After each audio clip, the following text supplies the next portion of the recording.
श्री स्वामी समर्थ बखर अनुभव क्रमांक 41. भुजंगाची गोष्ट. विंचूरकरांकडून भुजंगा म्हणून एक चपराशी त्यांनी दिला होता. त्याला महाराज फिरंगी म्हणून हाक मारीत.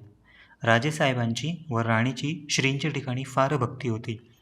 महाराज राजवाड्यात 8-8, 15-15 दिवस राहत असत. राजवाड्यात फक्त बायकास दर्शनास जाण्याची परवानगी असे. बाकीच्या लोकांच्या झुंडीच्या झुंडी राजवाड्याबाहेर दर्शनाकरिता थपकून राहीत. सायंकाळी राजवाड्याच्या गच्चीवर बसून महाराज यात्रेकरूस दर्शन देत. एखाद्या वेळेस असे होई की बाहेर तिष्ठीत असलेल्या लोकांपैकी एखाद्या मनुष्याचे नेमके नाव खानाखोना सांगून एखाद्या चपराशाकडून महाराज त्याला आत बोलवावून सर्वांसमक्ष त्या मनुष्याजवळ चांगल्या प्रकारे भाषण करीत.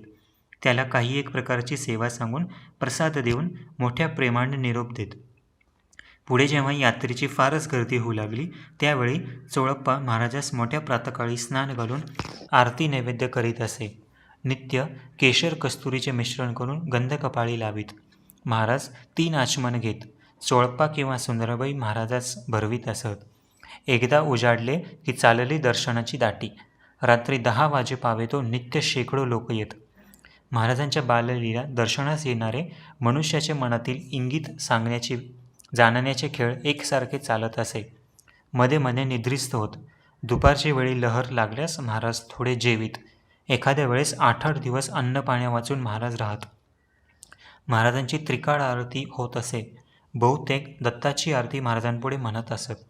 सकाळपासून सायंकाळपर्यंत दर्शनाची इतकी गर्दी होत असे की महाराजास विश्रांती कशी ती मिळतच नसे. खुणा किंवा प्रत्यक्ष भाषणाने दर्शनास आलेल्या मनुष्याच्या मनातील सर्व गोष्टींचा खुलासा महाराज करीत असत. साधू, भोंदू, धूर्त, कपटी याप्रमाणे ज्या स्वभावाचा मनुष्य असेल त्या स्वभावाची परीक्षा महाराज तेव्हाच करीत. भक्तीने महाराज वश होत असे. कपटी मनुष्याची मात्रा महाराजांपुढे चालत नसे. श्री स्वामी समर्थ. जय जय स्वामी समर्थ.